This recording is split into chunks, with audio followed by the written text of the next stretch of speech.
Hi, my name's Karen. I'm one of the vets at Cats Protection, the UK's leading cat welfare charity, and I'm going to talk to you today about some aspects of cat care.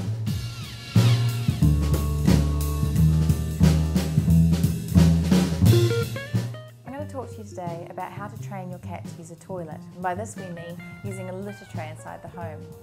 Indoor cats absolutely will need to have a litter tray inside the home so they can go to the toilet safely, but even outdoor cats may benefit from having the option of using a tray inside too. There are lots of options on toilet training cats, but the important thing to remember is, what does a cat need when it's going to the loo? Cats can be quite picky about where they go to the toilet. They learn from their mothers when they're kittens as to what's normal and what's safe when going to the toilet. So the kind of things that they used and were used to then can be the kind of things that they like later on in life. Cats prefer places to be private and quiet and sometimes hidden as well. They certainly like their toileting places to be clean. So it's really important to keep their toileting facilities as clean as you possibly can. Some cats prefer to go into little things like covered litter trays like this. They may feel more secure in this kind of thing, although other cats prefer them to be open because they feel that with just one entry and exit that can be a bit limiting. Some cats prefer the litter or the stuff they're going into to be really deep, so you may need a deep-sided tray like this one.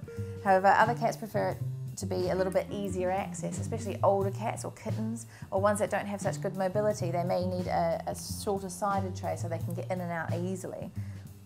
As to what kind of cat litter you use, cats again can be quite fussy about this, and they go from what they learned as kittens. We've got here 3 different kinds of cat litter. The idea is that we're trying to mimic what a cat would do in the wild, and cats in the wild prefer sort of dry, sandy kind of soils, like this kind of stuff, to go to the toilet in. However, it depends what your cat was used to as to what they prefer. A good idea when you're toilet training your cat is to give them options of all different kinds of substrate and litters and kinds of trays to go in, so you can see what they prefer to do. If you're toilet training a kitten, it's a good idea to pop them into the tray and encourage them to use it after feeding, as that's the time when they're most likely to need to go.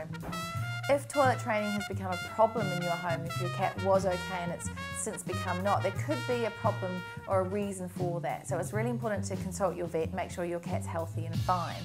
If that checks out fine, there may be an emotional or stress-related reason why it's having problems toileting. And so you may need to look at issues around the home as to why it's doing that. Encouraging it to use the tray is really important, but punishing your cat for bad toileting behaviour is never going to help, especially if it's an emotional reason why it's doing it. Sometimes that can only exacerbate the problem. Cats can be quite fastidious about the cleanliness of their toilet, so it's important to keep it as clean as you can, and some cats don't like to share with others either. So it's really important if you've got multiple cats, sometimes you need to provide multiple toileting opportunities for them, sometimes in different parts of the house. If you've got an older cat or one with limited mobility, if you've got stairs in your home, again you may need to have multiple trays on different levels of the home so they can access them easily.